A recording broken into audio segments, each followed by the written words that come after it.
जय गुरु जी, शुक्राना गुरु जी। ओम नमः शिवाय, शिव जी सदा सहाय। ओम नमः शिवाय, गुरु जी सदा सहाय। संगत जी, मेरी फ्रेंड का बेटा ऑस्ट्रेलिया जाना चाहता था, लेकिन उसका काम नहीं बन रहा था। उसने गुरुपा से प्रे की तो गुरुपा उसे टेलीपैथी के थ्रू मैसेज देने लगे कि बेटा, तेरे बेटे का काम बन जाएगा, तू पेशेंस रख, टाइम लगेगा पर तेरी विश पूरी हो जाएगी। तो संगत जी, टाइम तो बहुत लगा, लेकिन गुरुपा ने जो कहा था वो सच हो गया। आज मेरी फ्रेंड का बेटा ऑस्ट्रेलिया पहुंच गया है और उसको वहाँ एडमिशन भी मिल गया है और साथ के साथ पार्ट टाइम जॉब भी मिल गई है। थैंक यू सो मच गुरुपा, सबकी हेल्प करने के लिए। अब मैं शिव महापुराण का नेक्स्ट अध्याय स्टार्ट करती हूँ। जय गुरु जी, शुक्राना गुरु जी। धनु के गुरु और सूर्य हो तो स्वर्ण मुखरी में स्नान करने से शिवलोक की प्राप्ति होती है, ऐसा ब्रह्मा जी का वचन है। मकर की सूर्य और गुरु होने से माघ में गंगा जी में स्नान करे तो शिवलोक की प्राप्ति होती है, ऐसा ब्रह्मा जी का वचन है। फिर वह ब्रह्मा तथा विष्णु के पद पर उपभोग कर उसके उपरांत ज्ञान को प्राप्त होता है। माघ के महीने में गंगा में स्नान करने से, कुंभ के सूर्य में श्राद्ध, पिंडदान अथवा तिलोदक देने से अपने वंश और पितरों के असंख्य कुल का उद्धार करता है। मीन के गुरु और सूर्य होने में उन तीर्थों में उन महीनों में स्नान करने से इंद्र पद की प्राप्ति होती है। गंगा व कावेरी के निकट बुद्धिमान निवास करे तो तत्काल का किया पाप अवश्य नष्ट हो जाता है। रुद्रलोक देने वाले भी अनेक क्षेत्र हैं। ताम्रपर्णी और वेगवती ब्रह्मलोक का फल देने वाली है। इनके किनारे स्वर्गदायक बहुत सी क्षेत्र हैं और उनके बीच में पुण्यदायक अनेक क्षेत्र हैं। वहाँ निवास कर बुद्धिमान उनके अनुसार फल पाता है। सदाचार, सद्व्रत और श्रेष्ठ भावना से बुद्धिमान दया युक्त रहे, अन्यथा फल की प्राप्ति नहीं होती। पुण्य क्षेत्र में किए पुण्य अनेक प्रकार की रिद्धि प्रदान करते हैं। इसी प्रकार पुण्य क्षेत्र के निमित्त उतने ही काल तथा पुण्य करे और क्षय हो जाता है, तो कारण कि पुण्य ही ऐश्वर्य को देने वाला है तथा कायिक, वाचिक और मानसिक ये पाप उसके नाश से ही हो जाते हैं। मानसिक पाप वृक्ष लेप के समान हैं और कल्प कल्पांत के किए पाप केवल ध्यान मात्र से नष्ट होते हैं, दूसरे प्रकार से नहीं। वाचिक पाप जप समूह करने और कायिक पाप काया शोषण से नष्ट हो जाते हैं। धन का पान दान करने से नष्ट होता है, अन्यथा 100 करोड़ वर्ष भी नष्ट नहीं होते। कहीं बड़े हुए पाप से पुण्य नष्ट हो जाता है। बीज अंश, वृद्धि अंश और भोग अंश यह पुण्य पाप से होता है। बीजांश से ज्ञान की नष्टता और पूर्वोक्त प्रकार से वृद्धि होती है। भोगास का भोग करने से ही नाश होता है, कोटि वेदी पुण्य करने से ही नष्ट नहीं होता। बीजांकुर नष्ट हो जाने से शेष भोग करने से मिट जाता है। देवताओं की पूजा और ब्राह्मणों को दान और अधिक तप करने से समय पाकर मनुष्य भोग में सहाय हो जाता है। कहीं ऐसा पाठ कि भोग नष्ट हो जाते हैं। इस कारण सुख की इच्छा करने वालों को क्षेत्र में पाप रहित निवास करना चाहिए। ऋषि बोले, हे सूत जी, अब आप हमको सदाचार श्रवण कराइए, जिससे यह प्राणी लोगों की जय करता है। वह धर्म और अधर्म कौन से आचरणों से होता है, कौन से स्वर्ग और कौन से नरक देने वाले हैं। सूत जी बोले, सदाचार युक्त विद्वान ब्राह्मण वेदाचार युक्त होने से आगे कहे हुए एक के गुणों से द्विज कहलाता है। अल्पाचार, थोड़ा वेद पढ़ा हुआ राज सेवक ब्राह्मण क्षत्रिय ब्राह्मण है और कुछ आचार वाला खेती वाणिज्य करने वाला वैश्य ब्राह्मण कहलाता है, और जो स्वयं हल चलाता है और शूद्र ब्राह्मण है। निंदा करने वाला, परायाद्रोह करने वाला चंडाल ब्राह्मण है। अब राजा क्षत्रियों का विवेक कहते हैं। पृथ्वी को पालन करने वाला राजा और दूसरे क्षत्रिय कहलाते हैं। धान्य आदि बेचने वाले वैश्य और मणिमुक्त आदि बेचने वाले वणिक कहलाते हैं। ब्राह्मण क्षत्रिय वैश्यों की सेवा करने वाला शूद्र है।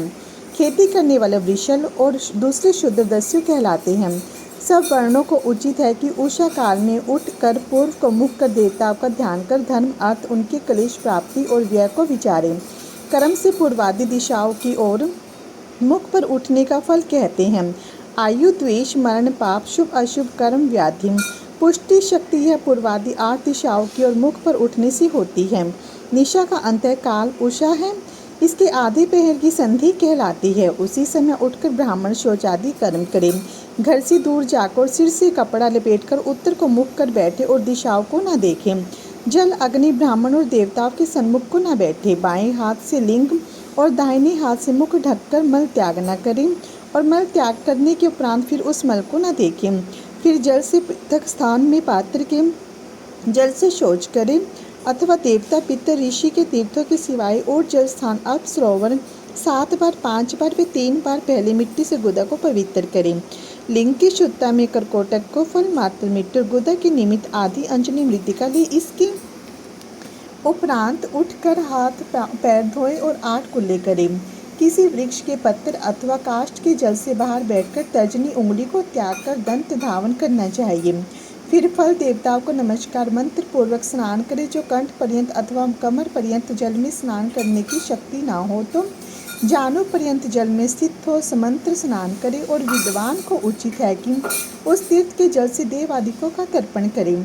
फिर धोती लेकर पंचकच्छक उत्तरीय दुपट्टा वस्त्र ही सब कर्म में धारण करना चाहिए। नदी आदि तीर्थ में स्नान करके वस्त्र शुद्धि ना करें और वापी कूप तड़गादी में स्नान वस्त्र शुद्धि करें। शिला काठ जल या स्थल में धोती और गाछे को पवित्र करके वस्त्र निचोड़कर पितरों की तृप्ति करें।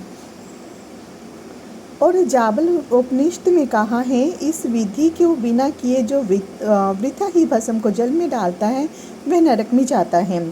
इस मंत्र से पाप शांति के निमित्त सिर पर जल छिड़के इसी मंत्र से एक एक चरण से चरण आदि 9 स्थानों में कर्म से प्रोक्षण कर मंत्र स्नान करें।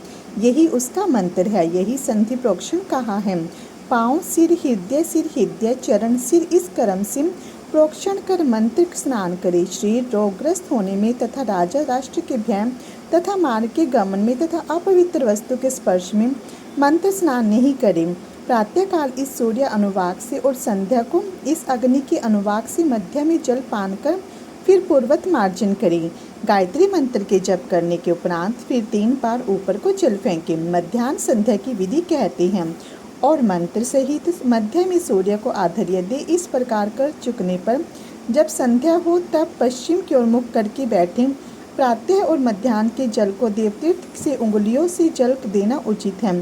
पीछे उंगलियों के छिद्र से दिवाकर को अस्त होता देख और प्रदक्षिणा करके शुद्ध आचमन करें। जो संध्या के मुहूर्त से पहले स्नान संध्या करे तो उसकी संध्या वृथा हो जाती है। इस संध्या को असमय में न करके समय में कर और दिन व्यतीत होने पर यदि संध्या ना करे तो उसका यह प्रायश्चित है कि नित्य जप से 100 गायत्री अधिक जपे और जो 10 दिन बीत जाए तो लाख गायत्री जपे। महीना बीत जाए तो फिर उपनयन करें। ईश गौरी स्कंद विष्णु ब्रह्मा इंद्र यम इन सब देवताओं को एक रूप जानकर अर्थ सिद्ध निमित्त तृप्त करें।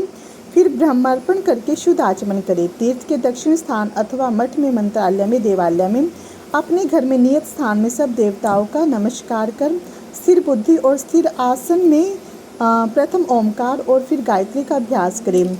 जीव और ब्रह्मा की एकता देखकर ओमकार का जप करें। त्रिलोकी के सृष्टिकर्ता ब्रह्मा और स्थितिकर्ता नारायण और संहारकर्ता भगवान रुद्र की हम उपासना करते हैं। ज्ञानेंद्रिय कर्मेंद्रिय मन की वृत्ति और बुद्धि को वह परमात्मा भोग और मोक्ष देने वाले धर्म में सदा लगाएं। इस प्रकार अर्थ विधि से ध्यान करता हुआ निश्चय ब्रह्म को प्राप्त होता है। अर्थ ज्ञान के बिना ब्रह्म तत्व पूर्ति के निमित्त भी सत्य के निमित्त भी नित्य उठकर श्रेष्ठ ब्राह्मण इसका सहस्त्रवार जप करें और दूसरे क्षत्रिय वैश्य मध्याह्न में 100 बार जप करें और संध्या में 108 अथवा 30 बार जप करें। मूलाधार चक्र से प्रारंभ करके ब्रह्मरंध्र पर्यंत स्थित चक्रों में विद्वेष ब्रह्मा विष्णु ईश जीवात्मा परमेश्वर को ब्रह्मा बुद्धि से एक ही जानकर स्वभावना से जप करें। उन्हीं विदेशिया को ब्रह्मांतरियों में काया से बाहर ध्यान करें। तत्व से प्रारंभ करके प्रारब्ध भोगवश से हुए सहस्त्रों शरीरों के समूह की प्राप्ति को एक जप से एक शरीर को अतिक्रमण कर शनय शनय जीव को पर ब्रह्मा में लगाएं। यह जप तत्व है। यह जप 2 सहस्त्र संख्या तक और उससे 8 अधिक करना चाहिए। मंत्रों के जप में प्रथम कर्म यही है। सहस्त्र जप से ब्रह्मा पद और 100 से इंद्र पद की प्राप्ति होती है और इससे न्यून आदि करने से ब्राह्मण के कुल में जन्म होता है। सूर्य के सम्मुख स्थिति हो नित्य प्राप्ति ऐसा ही करें। 12 लाख जप करने से पूर्ण ब्राह्मण होता है। जिसने लाख गायत्री ना पढ़ी हो उसे वेद कार्य में ना लगाए। 70 वर्ष तक नियम से रहे, सीधे पीछे सन्यासी हो जाए। सन्यासी को उचित है कि प्रातःकाल 12 सहस्त्र ओमकार का जप करें। इस प्रकार नियम से प्रतिदिन जपता रहे, सब कर्म से महीना बीत जाए। जय गुरु जी, शुक्राना गुरु जी। ओम नमः शिवाय, शिव जी सदा सहाय। ओम नमः शिवाय, गुरु जी सदा सहाय।